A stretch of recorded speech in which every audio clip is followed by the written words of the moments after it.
Hello dear students, welcome to our YouTube channel शिक्षा तक digital. My name is Saurabh Gupta and I teach English for competitive exams। Dear student, आज मैं आपके लिए लेकर के आया हूँ मॉक टेस्ट नंबर 6 जिसे हमें सॉल्व करना है without wasting our time. Let's start. First question, पहला क्वेश्चन हमारा दिया है द लायन स्प्रैंग, इसके बाद में द काउ। चलिए थोड़ा सा समझ लेते हैं इसके बारे में। प्रीपोजिशन मैंने आपको, जो बच्चे ऑफलाइन के हैं, मैंने आपको पहले भी बताया है कि जैसे सपोज दैट मेरी आर्ट उतनी अच्छी है नहीं, लेकिन सपोज मान लीजिए कि एक टेबल है और इस टेबल में क्या है ना कि ये जो एक डॉग है, एक डॉग बना देते हैं यहाँ पे, ठीक है, यहाँ ना बना करके इसको यहाँ बनाते हैं।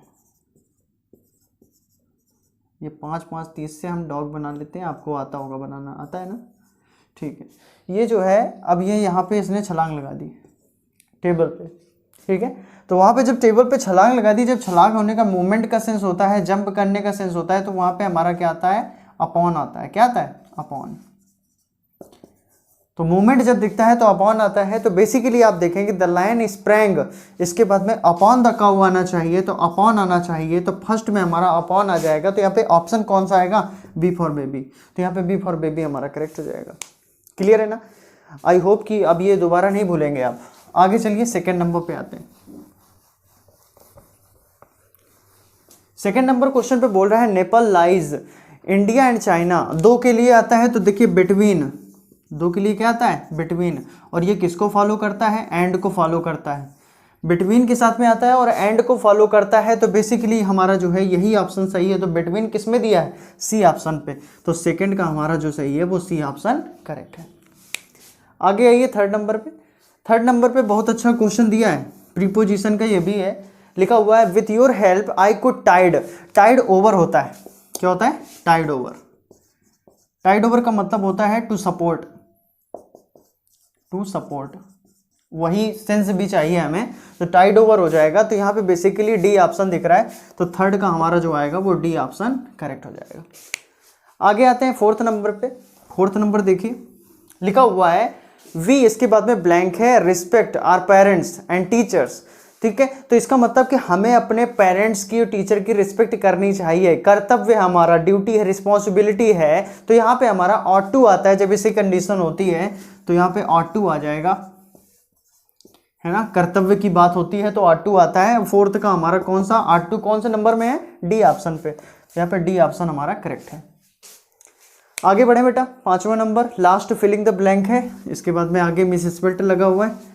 तो यहाँ पे देखिए fifth number when I pay to him tomorrow ही, इसके बाद में ही। व्हेन वाली जो क्लास होती है, व्हेन वाली जो क्लास होती है, अगर फ्यूचर होती है तो उसको फ्यूचर पे नहीं बना के प्रेजेंट से बनाते हैं, प्रेजेंट इंडेफिनिट से। लेकिन जो बाद वाली क्लास है वो विल से बन सकती है, उसमें कोई दिक्कत नहीं है। तो आप बेसिकली देखो when I pay to him tomorrow he will receive everything, तो ही विल रिसीव एनीथिंग। तो इसका मतलब कि यहाँ पे फिफ्थ में हमारा विल आएगा। कौन सा ऑप्शन आ रहा है, बी फॉर बेबी। तो बी फॉर बेबी हमारा करेक्ट है।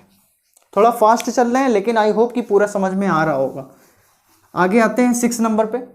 6 नंबर पे लिपिक the wrongly spelled word. Wrongly spelled word find out करना है। तो यहाँ पे हमारा वॉयज की स्पेलिंग गलत लिखी है, VO और YEG लिखा हुआ है, VOYAGE होता है, ठीक है। तो वॉयज होता है, यहाँ पर हमारा जो है यात्रा संबंधी जो वर्ड होता है, तो यहाँ पे वॉयज है। तो यहाँ पे हमारा जो जली मार्ग से ट्रेवल करने का जिसका शौक होता है तो यहाँ पे वॉयज आता है। सी ऑप्शन हमारा दिखता है, 6 का सी सही है। ओके, आगे चलते हैं। 7 नंबर वन वर्ड सब्स्टिट्यूशन दिया है। वन वर्ड सब्स्टिट्यूशन में लिखा the killing of whole group of people. तो यहाँ पे हमारा जो जर्मी साइड देखिए दिया हुआ है, तो जर्म्स का जर्म से बना है, और जर्म का मतलब जो माउथ के कीटाणु होते हैं। तो भाई ये तो आने से रहा। पैट्रीसाइड है, पिता की हत्या, ये भी नहीं आएगा। सुइसाइड है, अपनी हत्या, ये भी नहीं। तो एक ही ऑप्शन बचता है, वो आपका है जेनोसाइड, जेनोसाइड। तो यहाँ पे ए ऑप्शन हमारा करेक्ट है। आगे 8th नंबर पे आते हैं the clerk turned a deaf year, अनसुना कर दिया, इसका मतलब डिसरिगार्ड। तो यहाँ पे सी ऑप्शन आ रहा है, डिसरिगार्ड, है ना। रिस्पेक्ट का डिसरिस्पेक्ट हो गया एक तरह से। तो 8th का हमारा कौन सा, सी ऑप्शन। आगे चलिए 9th नंबर, हाँ, active and passive voice. Active and passive let us help him. तो यहाँ पे लेट वाले सेंटेंस लेट से स्टार्ट होते हैं और बी लग जाता है, वर्ब थर्ड फॉर्म लगती है। तो लेट हिम बी हेल्प्ड, तो लेट हिम बी हेल्प्ड तो का एक ही ऑप्शन है, वो है डी ऑप्शन। तो डी ऑप्शन हमारा यहाँ पे करेक्ट हो जाएगा। यहाँ तक क्लियर। आगे 10th 11th में हमारे सिनोनिम्स दिए हुए हैं, उनको भी कर लेते हैं। चलिए 10th नंबर पे देखते हैं, लिखा हुआ है इंडिक्ट। इंडिक्ट लिखा हुआ है। इंडिक्ट का मतलब जानते हैं क्या होता है? इंडिक्ट का मतलब होता है दोषी, और दोषी का तो यहाँ पे हमारा जो है इंडिक्ट है, तो यहाँ पे चार्ज वर्ड मिल रहा है, चार्ज। तो चार्ज यहाँ पे कौन सा वर्ड है? तो यहाँ पे सी ऑप्शन, सी ऑप्शन हमारा यहाँ पे करेक्ट हो जाएगा। ओके, इसके बाद में ए ऑप्शन में देखिए इम्प्लीकेट लिखा हुआ है, इम्प्लीकेट। तो इम्प्लीकेट का मतलब क्या होता है? इम्प्लीकेट का मतलब होता है किसी चीज में इन्वॉल्व होना, ठीक है, we can say that involve. Elude का मतलब बचना, एस्केप, मैनिफेस्ट, और मैनिफेस्ट आपका जो होता है मैनिफेस्टो, इसी से वर्ण बना, तो कहीं ना कहीं लिस्ट ऑफ प्रोग्राम। आगे चलते हैं 11th नंबर पे प्रोडिगल वर्ड दिया गया, बहुत अच्छा वर्ड है प्रोडिगल। 11th नंबर में प्रोडिगल है। प्रोडिगल जो होता है इसका मतलब खर्चीला होता है, एक्स्ट्रावेगेंट, एक्स्ट्रावेगेंट, ये स्क्वेंडर बोल सकते हैं, है ना। इसका एक सेंस और जाता है, वो है लेविस का, लेविस। हालांकि लेविस का एक ब्रांच जाता है जनरस की कैटेगरी में, है ना, तो ये थोड़ा सा अजीब लगेगा लेकिन है। लेविस जो होता है वो कहीं ना कहीं उदारता की कैटेगरी में भी आ जाता है। तो यहाँ पे हमारा जो है लेविस प्रोडिगल का है, तो यहाँ पे सी ऑप्शन देखने को मिल रहा है, तो 11 का हमारा जो आ जाएगा वो सी ऑप्शन करेक्ट हो जाएगा। क्लियर है बेटा। आगे चलिए नेक्स्ट क्वेश्चन पे, 12th नंबर 13 नंबर। तो जेंडर का और एडजेक्टिव का क्वेश्चन है। एम्परर दिया है, तो एम्परर का हमारा एम्प्रेस हो जाएगा, है ना, एम्प्रेस आ जाएगा, तो कौन सा option? C option, C option हमारा करेक्ट है। 13 नंबर में कंफर्ट है, कंफर्ट से कंफर्टेबल बना, तो कंफर्टेबल कौन सा option? B option, B option correct है। और एबल देखने को मिल रहा है, अगर किसी भी वर्ड में एबल जुड़ जाता है तो वो क्या बन जाता है? एडजेक्टिव बन जाता है, याद रखिएगा। आगे चलते हैं नेक्स्ट 14 नंबर, नरेशन का क्वेश्चन है। अब ये नरेशन का क्वेश्चन हमारा आ गया है, लिखा हुआ है ही सेड आई सा हिम हियर। तो ही सेड आई सा हिम हियर, तो यहाँ पे आई सा यानी वर्ब की सेकेंड फॉर्म लगी हुई है, तो वर्ब की सेकेंड फॉर्म है, तो आई फर्स्ट पर्सन सब्जेक्ट के अकॉर्डिंग चेंज होगा, तो ही हो जाएगा। और ही हैड सीन हिम, है ना, तो ही हैड सीन हिम, हियर का हो जाएगा देयर। कौन सा ऑप्शन दिख रहा है? तो यहाँ पे he said that he had seen him there, he said that he had seen him there, he said that he had seen him there, तो सी ऑप्शन ही आपको दिख रहा है, तो है ना 14 का हमारा कौन सा हो जाएगा? C option. एक बार फिर से चेक कर लेते हैं, he said that he had seen him there, बिल्कुल सही है, 14 का हमारा सी ऑप्शन करेक्ट है, बाकी के ऑप्शन नहीं हो सकते हैं। आगे चलते हैं 15 नंबर, 15 16 पे एरर दी हुई है। अब एरर दी हुई है, लिखा हुआ ही walked till the end, till the end नहीं, टू द एंड होना चाहिए, क्योंकि टिल जो बताता है वो टाइम को बताता है, लेकिन यहाँ पे टाइम वाली कोई बात तो है नहीं, तो यहाँ पे क्या आ जाएगा?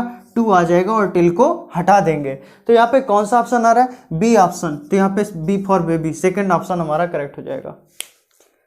आगे चलते हैं 16 नंबर पे,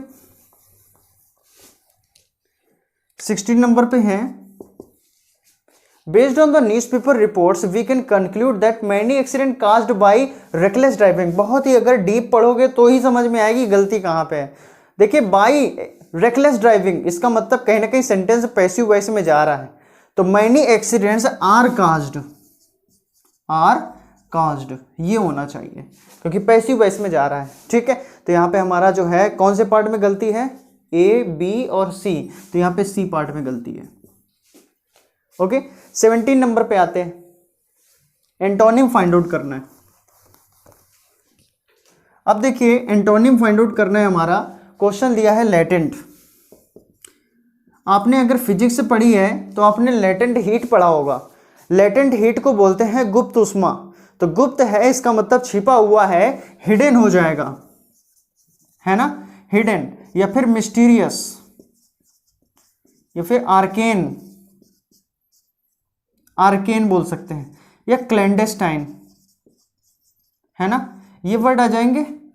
लेकिन हमें फाइंड आउट क्या करना है? एंटोनिम, तो ऑब्वियस हो जाएगा, है ना, ऑब्वियस का मतलब क्लियर। कौन सा ऑप्शन दिख रहा है? डी ऑप्शन, तो यहां पे हमारा डी ऑप्शन करेक्ट हो जाएगा। ओके, 17 नंबर तक खत्म हो गए। अब आगे इसके बाद में हमारा, जैसा कि एज यूजुअल आप देखते हैं कि इसके बाद आ जाता है पैसेज। तो पैसेज को करने के लिए सबसे पहले क्वेश्चन फिर पैसेज पढ़ेंगे। चलिए क्वेश्चन देख लेते हैं। 18 नंबर बोल रहा है इंक्रीजिंग पॉपुलेशन काजेज, जाहिर सी बात है क्या प्रॉब्लम्स आती हैं, तो पैसेज पढ़ लेंगे। इसके बाद में national wealth is drained by spending heavily on, इसके बारे में हमसे पूछा गया। इसके बाद में नेक्स्ट है the major components of the global environment are, क्या होते हैं, ठीक है, उसके बारे में हमसे पूछा गया है। तो चलिए पैसेज पढ़ते हैं, स्टार्ट करते हैं पैसेज को पढ़ना। लिखा हुआ है earth is the only planet so far known with the suitable environment for sustaining life, land, water, air, plants and animals are the major components of the global environment. इस तरह से क्वेश्चन पूछा गया है।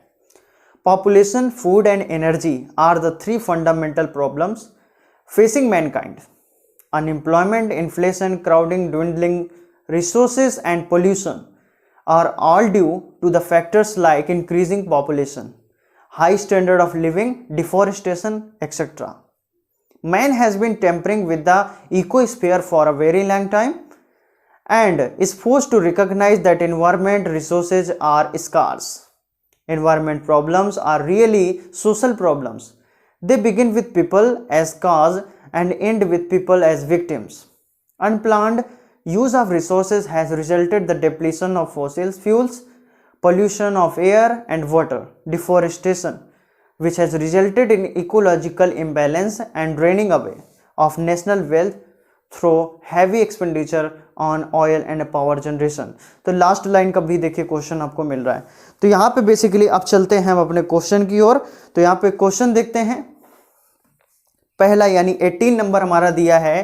18 नंबर पे यह है increasing population causes, क्या कारण है, तो आपको देखिए 3rd या 4th लाइन पे लिखा हुआ मिला था unemployment, inflation, crowding, dwindling resources and pollution.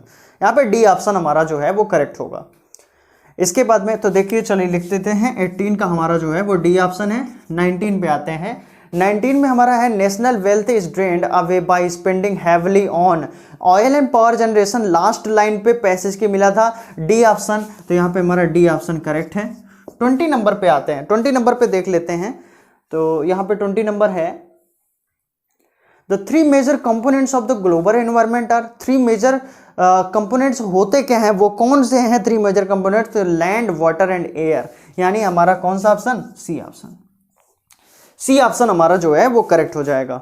ठीक है, तो आई होप ये मॉक टेस्ट एक बार फिर आपने पूरी तरह से बहुत अच्छी तरह से सॉल्व किया है, और इसी तरह से हमारी जो वार सीरीज जो चल रही है ये कंटिन्यू रहेगी। आपको हमारे चैनल के साथ में बने रहना है, अपने फ्रेंड्स, अपने दोस्तों के साथ में शेयर करना है। So this is all for today. See you on the next turn from the new practice. Tata bye bye, have a nice time and see you and जय हिंद।